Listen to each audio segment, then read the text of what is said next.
All right, and what is up, party people? And thank you for coming back this week, or thank you for joining me this week, or thank you for just being you.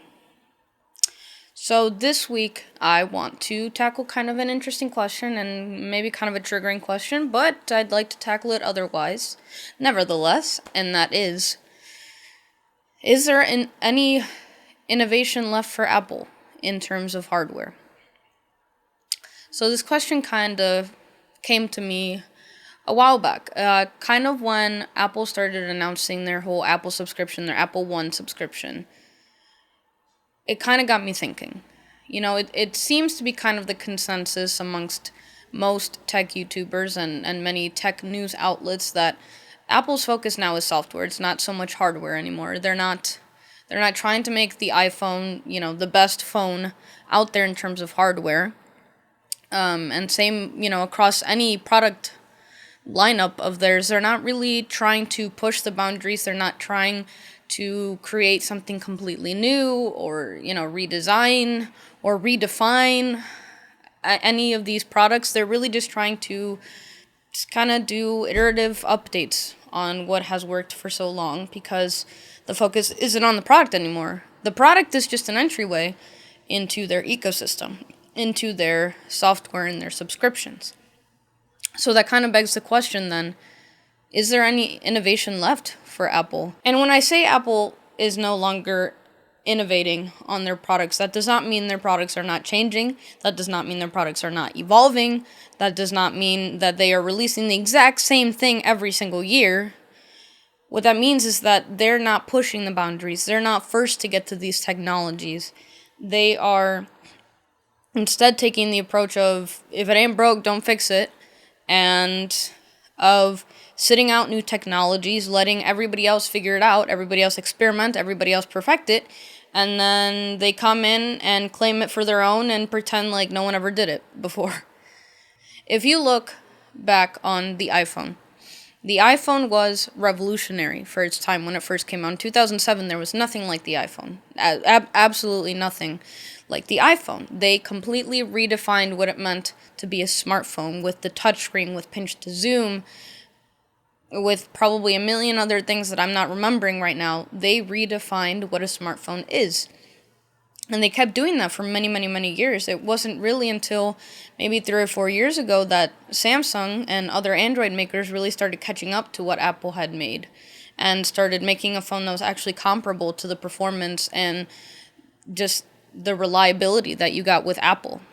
And once that started to happen, the iPhone kind of started slowing down in terms of its innovation.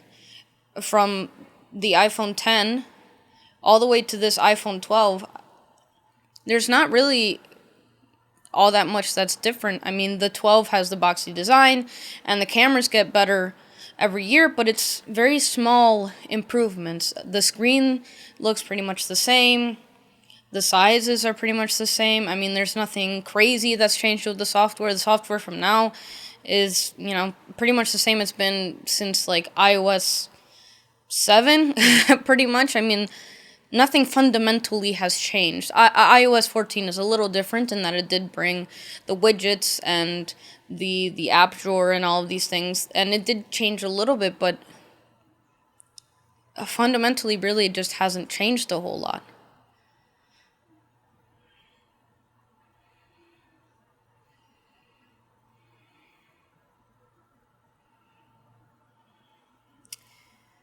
Yet, despite how little their products change, especially the iPhone, it's still some of the best selling products. And the reason why that is, is because of the Apple ecosystem and because of the Apple software and the subscriptions. When you get an iPhone, you subscribe to Apple Music. You maybe have Apple TV Plus, and then when you have your iPhone, maybe when it comes time to buy a computer, you buy a Mac. And after a few years, you realize how convenient it might be to have a watch, and you buy the watch, and then you want a tablet, so you buy the iPad.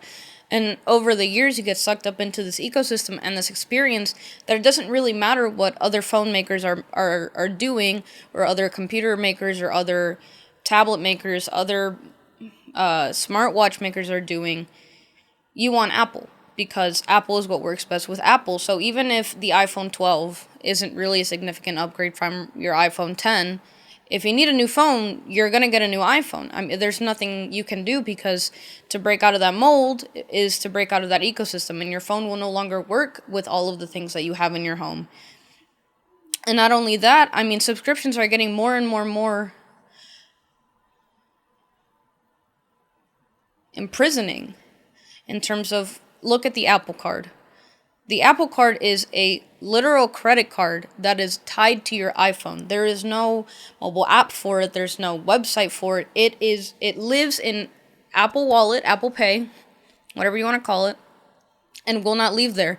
If you get rid of your iPhone, goodbye paying the bills. I mean, there's nothing you can do. You can't, without the app, you can't do anything with the card. You can keep using it. You can keep spending on it, but someday you're going to run yourself bankrupt with the bills that you need to pay and the interest that just has accumulated because you don't have the app to pay it. So to answer the question, no, I don't think there is any innovation left for Apple in terms of hardware. Obviously, I think that there is still room for them to grow in terms of their software and their subscriptions. I mean, I'm sure Apple TV Plus will keep getting better and better each year, because right now it's not super great. Apple Music has always been great, and hopefully they continue to grow on that. And now they have Apple Health and Apple Fitness Plus, and all of these things. And I think there is plenty of growth left for Apple there. I'm not trying to say that they're stale, they're dead. I mean, there's nothing left for Apple. But I think in terms of their products, there's just nothing left. They have no reason to want to innovate.